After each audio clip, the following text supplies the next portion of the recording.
Mayroon daw di anong trade proposal si Coach Jimmy Alapag kay Coach L.A. Tenorio na kung saan involved ang mga player na sina Zaires Torres at Brandon Ramirez kapalit nina James Lapot at Rome De La Rosa. Pero wala pa ito nakitang official na balita o trade approval tungkol dyan. Yung proposal na Zaires Torres at Brandon Ramirez para kay James Lapot at Rome De La Rosa, kay Coach Jimmy Alapag at Coach L.A. Tenorio ay wala sa 2025 hanggang 2026 PBA transaction list ng PBA. Pero ang analysis lang kung sakaling totoo.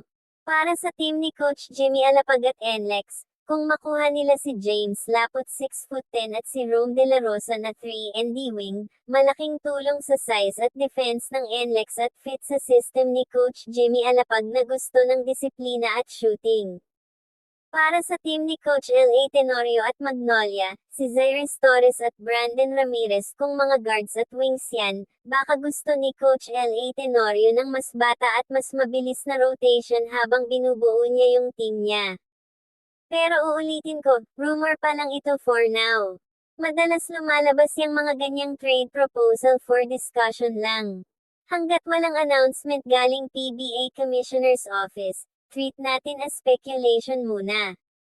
Pero kung sakaling matuloy yung Zaires Torres at Brandon Ramirez for James Lapot at Rome De La Rosa na trade between NLEX ni Coach Jimmy Alapag at Magnolia ni Coach L.A. Tenorio, malaki yung magbabago sa rotation ng dalawa koponan. Ang epekto sa Magnolia hotshots ni Coach L.A. Tenorio ay nawala si James Lapot, sila yung kulang sa legit big man bukod kay Ian Sangalang. Nawala yung rim protection at rebounding nila.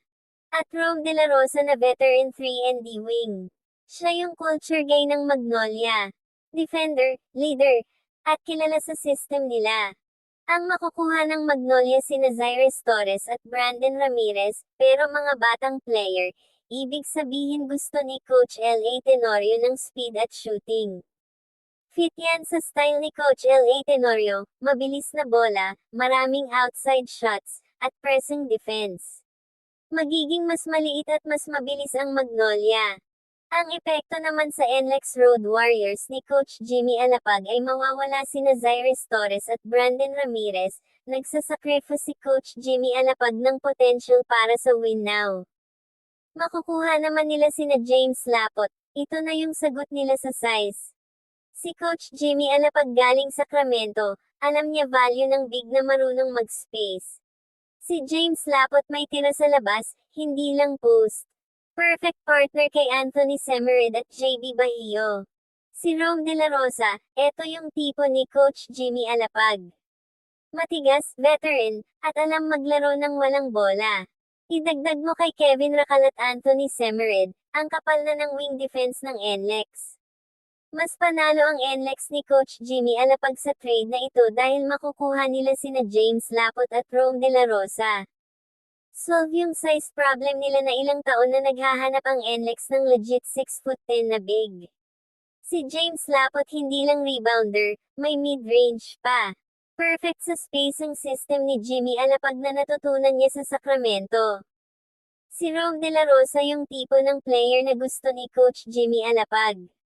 Hindi maarte, depensa, hustle, at championship experience. Idagdag mo yan kay Robbie Herndon at Enoch Valdez, matigas na yung wing rotation. Ang NLEX nasa contend window na.